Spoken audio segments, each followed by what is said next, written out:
Hey, what's up YouTube? This is Andy.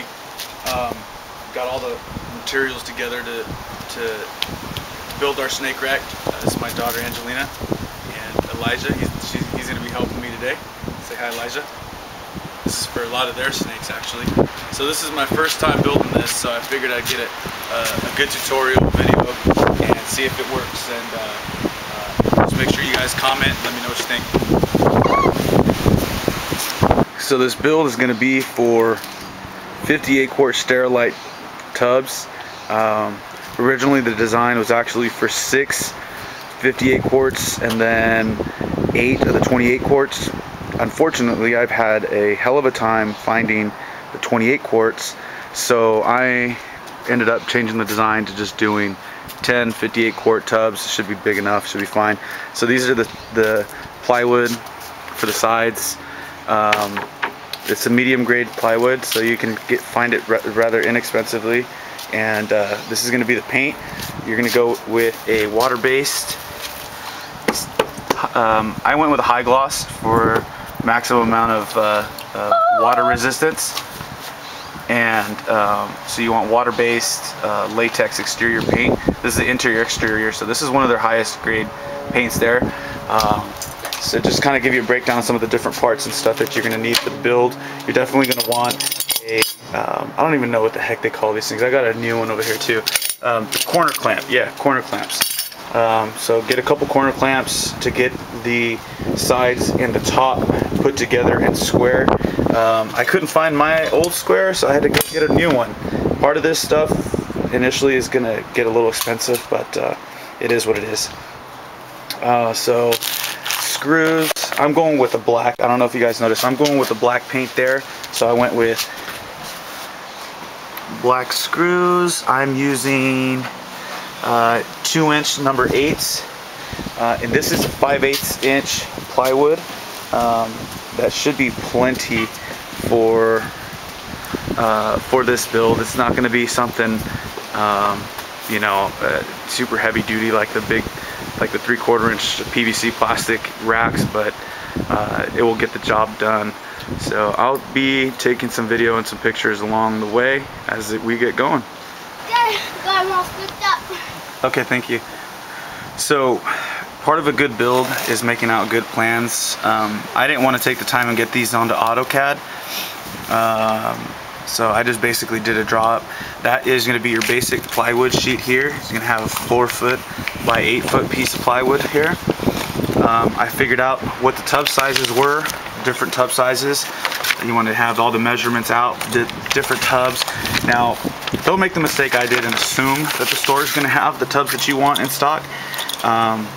And I wrote down here 56 quart. I'm actually going to use 2 58 quarts, but they still work within my dimensions. They happen to have the 58 quart on sale, which is great, so I get 2 extra quarts size. So you can see what my initial design was. 246 of the 56 and then 2468 of the 28. So what I'm doing is I'm switching out these 4 for another 2, these 4 for another 2, so it's going to be 10 total of the 58 quart. My sides are going to be 72 inches. It's going to be 34 inches wide and 24 inches deep. So I calculated out, it was 3 sheets exactly of plywood. That cost was minimal. The plywood sheets were less than $20 a piece, so just rounded up, everything always round up, so say $60 just in wood. And that's just for this particular rack. I also had to purchase the paint. That was a little more expensive. That was like 30 bucks, but that's going to go a long way for future racks as well, hoping that this build goes well. So that's going to be a minimal cost, say $5 for paint. A lot of these materials I'm going to use again, so I don't really count it into the cost of the build. So take that into consideration, guys. So we got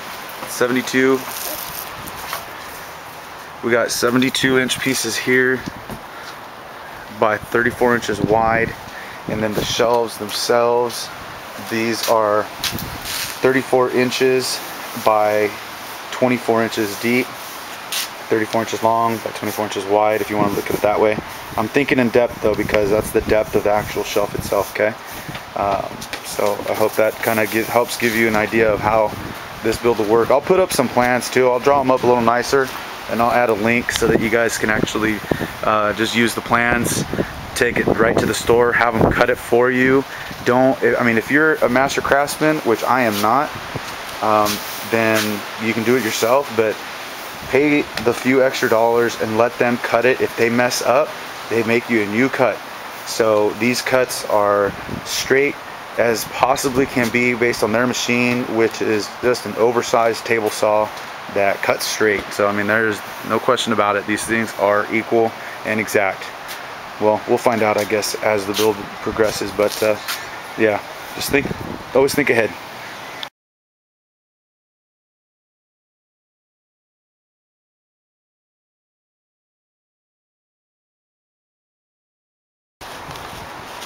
Hi, Elijah. You're back? 5 years old, what do you mean? Is back breaking work? No. I run a tight ship around here. Slave work, child labor.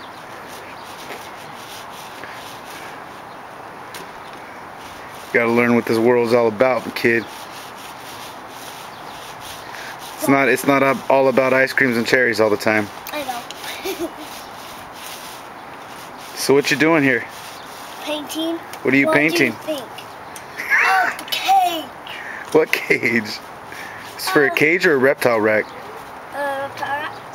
Is it the same thing? Yep. Gotcha. Well, so far so good. We got one side of the shelves on the side of the rack painted. Elijah's working on the other one there. And we got 3 more sides to do here. As soon as those dry up, then we work on the other sides. And then as it gets put together, then I'll paint the edging. It's just too much of a pain in the butt right now to work with the edging right now. Hopefully we'll be able to do some actual putting together of this thing tonight, because I'm kind of bored and I'm not going to have anything else to do. What do you think, Elijah? Do you think we'll have enough time to start putting it together tonight? Yeah. Alright. That's optimism right there at its best. Love it. Alright, all the painting is done. Most of the drying is complete. The edges we're not going to work on. We're going to touch those up in the end. But now comes the fun part, trying to get the sides and the top board in line to get it going to start the build. With the wind, I'm kind of not sure how exactly that's going to work right now. But let's put it this way, if it doesn't work and it strips the top board, that top board will be ruined and useless. So yeah, I got myself quite a challenge. I may end up going inside, we'll see. I'm gonna probably just do pictures, no video of the actual building part, so that you guys don't get too bored with this. Alrighty. Alright, well, we're bringing the build inside. Feel lucky, I don't normally bring people into my home. So feel lucky, YouTube, that I'm going to show you pictures of inside my house. It is wicked messy right now. It's a holiday and we are not about to start cleaning. We're building snake racks today.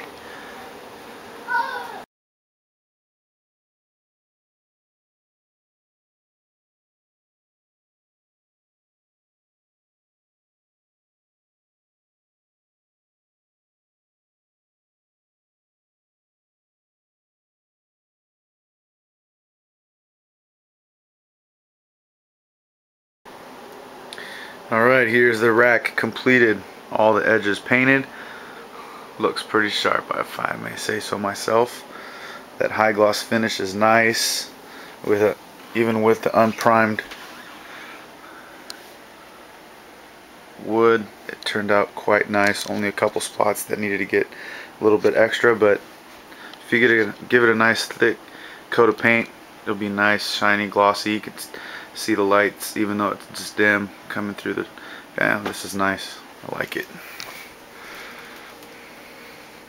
So you'll notice I actually used wedges on every corner to try to get rid of some of the wobbling, which always sucks. But I'm not a master craftsman, so I don't care, honestly. I'm pretty proud of myself at this point. So you see I used a little bit of the aluminum foil tape to just help insulate the heat tape It's going to be a 3-inch 6-watt heat tape on each side. Helps radiate the heat up a little bit better, so you get better energy efficiency. Save some money that way too. And all the way down, yeah, so you guys see they actually use back, you know, the brace, the corner braces, they work as a backstop for the cages themselves. And no way that you open it, no matter what angle it's at, the only way is forward, but back here there's no way for escape. It's just not gonna happen, no matter what angle it's at. So there it is. Hope you guys like it. I know it's a long video. Hopefully I did a good enough job editing it down so it didn't take too much of your time. Hope you guys like the build. You know, I'm pretty sure I like it. The only one problem that I do have is this row. If there's any master craftsmen out there, I could use your advice. That's the only row that's tight, and I have no idea why. Anyway, help me out. Send me some comments, ideas. Let's figure out a design for the next build. I'll try to, like I said before, get some nice plans written up with the materials list and everything for you guys' reference.